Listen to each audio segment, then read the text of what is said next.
So हे देर welcome back guys. आज आहे 5th. Let me check.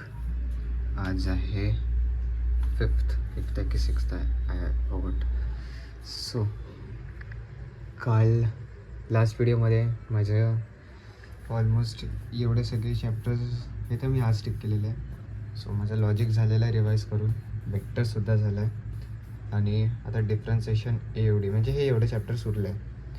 आणि यात माझं इनऑर्गॅनिक कम्प्लिटली झालेलं आहे, सॉलिड स्टेट झालेलं आहे, थर्मोडायनॅमिक्स सध्या उरलं आहे. मी त्याला विचार करतो की या आठवड्यातच थर्मोडायनॅमिक्स संपून जाईल, म्हणजे मग माझे फिजिकल इनऑर्गॅनिक संपून जाते. इनऑर्गॅनिक तर संपलाच आहे, रिव्हिजनही झाली आणि टेस्टही झाली. राहिली गोष्ट यायची सॉलिड स्टेट एकदा रिवाईज करायचं आहे परत आणि थर्मोडायनॅमिक्स सुरू करायचं आहे. बाकी सगळे चॅप्टर्स म्हणजे म्हणजे केमिस्ट्रीनी मॅथ्सचे झालेले आहेत, बट थर्मोडायनॅमिक्सला मी आजपर्यंत कधीच हात नाही लावला. येस, बोर्ड्समध्ये पण फक्त जे सर लोक डेफिनेशन्स आणि नोट्स देत होते त्याच्याच थ्रू मी लर्न आणि केलं होतं. सो थर्मोडायनॅमिक्स करायचं, बाकी सगळे चॅप्टर्स झालेले, फक्त रिव्हिजनमध्ये इनऑर्गॅनिक कम्प्लिटेड आहे आणि या फिजिकल झालं आहे, इनऑर्गॅनिक झालं आहे. ॲनालिटिकल लास्टमध्ये करेन. मॅथ्सचं राहिलं तर वेक्टर्स झालं आहे, लॉजिक झालं आहे, डिफरन्सिएशन आणि AOD म्हणजे हे 2 चॅप्टर झाले आहे रिव्हिजनचे. अभ्यास झाला आहे रिव्हिजनचे पण. सो यू नो वॉट की जी एनर्जी फर्स्ट अटेम्प्टमध्ये होती ना ती या अटेम्प्टमध्ये वाटतच नाही आहे. जस्ट लाईक की फर्स्ट अटेम्प्टमध्ये असं वाटत होतं की CETचा पेपर द्यायचा आहे की आपल्याला खूप असं मेहनत करायची आहे, आणि ते केलं मी. सगळ्यांनीच केलं, मीही केलं, तुम्ही लोकांनी केलं असेल. बट सेकंड अटेम्प्टमध्ये ती एनर्जीच नाही येते आणि मधात IPLही सुरू आहे. अँड माझे जे फ्रेंड्स आहे ते लोक तर अर्धे लोक CET देतच नाही.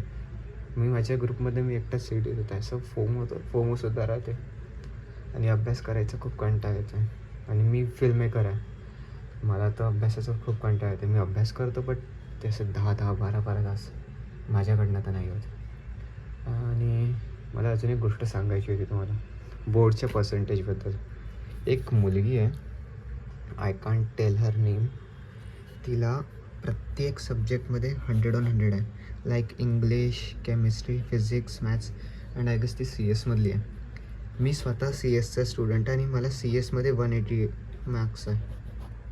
तिला 200 आहे फुल. याच्यात फुल आहे. ठीक आहे, मी कन्सिडर करतो एकदा की या 3मध्ये फुल राहील bro, but this is English language आहे आणि बोर्डमध्ये लँग्वेजमध्ये आउट ऑफ इट्स इम्पॉसिबल. तुम्ही ती रील्स नक्की बघितलीच असेल. मी तर माझे फिजिक्स आणि PCMचे पूर्णच पेपर रिचेकिंगला देत आहे, कारण की मला असं वाटत आहे की I guess I can score minimum 80%. Yes, मी तर रिचेकिंगला देत आहे. मी तर माझ्या मॅमला सांगितलं, सरांना सांगितलं की मला वाटतं मी रिचेकिंगला दिलं पाहिजे आणि त्यांनीसुद्धा म्हटलं की हो, रिचेकिंगला देऊन दे. सो मी देत आहे. तुम्ही देत आहे की नाही देत आहे मला कमेंट सेक्शनमध्ये सांगा. सो आपण बॅक टू स्टडीज. 3rd मेला फक्त इनऑर्गॅनिक केलं, मॅथ्स तर नाही झालं, रिव्हिजन झालं. आणि 5th मेचं टार्गेट होतं माझं ऑर्गॅनिक केमिस्ट्री सुरू करायचं. बट आज मला बाहेर जायचं होतं. बट स्टील आय एम रिवायझिंग, म्हणजे मी सध्या रिव्हिजन करत होता चॅप्टर 10 आणि 12चं. मी माझे शॉर्ट नोट्स बनवले होते 11th एंडिंगमध्ये. यू कॅन सी दिस.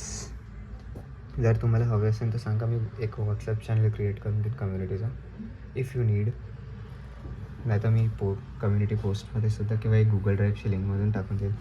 माझ्याकडे पूर्ण ऑर्गॅनिकचे असे इझी शॉर्ट नोट्स आहे ज्याच्याने आपण 5 मिनटात रिवाईज करू शकतो इझिली एंटायर चॅप्टर.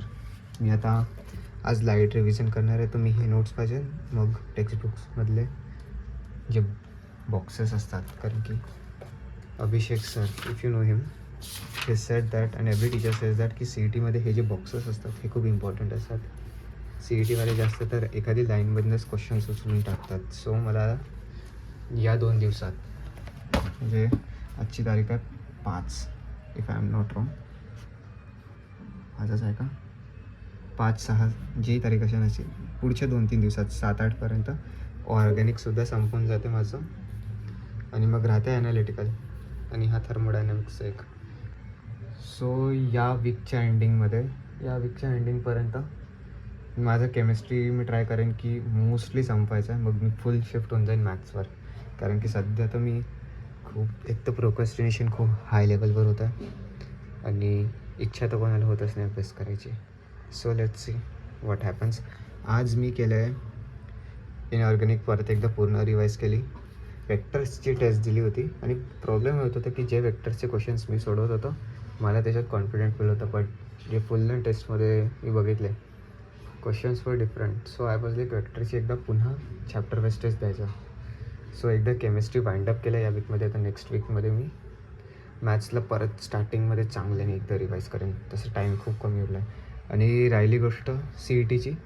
आज सी ई टीची डेट आली आहे. आय होप तुम्ही सगळ्यांनी बघितली असेल. माझी आहे 15th फर्स्ट शिफ्ट. फर्स्ट अटेम्प्टला माझा फर्स्ट शो होता. यावेळी 15th आहे. मला तर लवकरात लवकर संपवायचं होतं. So this is the entire story. Maths तर नाही झालं. मला तर वाटतच नाही माझं मॅथ्स मी सुरू कधी करणार आहे. I don't know. म्हणजे सुरू तर झालं आहे, फक्त रिव्हिजनची गोष्ट करतो मी. आणि मला टेस्टसुद्धा द्यायची आहे. मी तर सध्या चॅप्टर वाईज टेस्टच देतो, म्हणजे रिवाईज करताना टेस्ट देतो. सो माझं ऑर्गॅनिकचं आता मी करत आहे ते होऊन जाईल. सॉलिड स्टेटचं नाही झालं यार. एक्सक्यूजेस तर खूप आहे माझ्याकडे द्यायला. मॅथ्ससुद्धा नाही झालं. म्हणजे आज फक्त मी एवढंच केलं या. So let's see. 7 मेपर्यंत तुम्ही संपवून टाकेन पूर्ण 2-3 दिवसात केमिस्ट्री. सो तुम्ही मला सांगा की तुमची डेट कधी आहे सी ई टीची आणि तुम्हाला किती पर्सेंटेज भेटले बोर्डमध्ये आणि तुम्ही रिचेकिंगला देणार आहे की नाही देणार आहे. सो मी अल्टरनेट डेजला व्हिडिओज टाकत राहीन and I am hoping to be consistent. So bye bye. I will see you in the next video. Bye.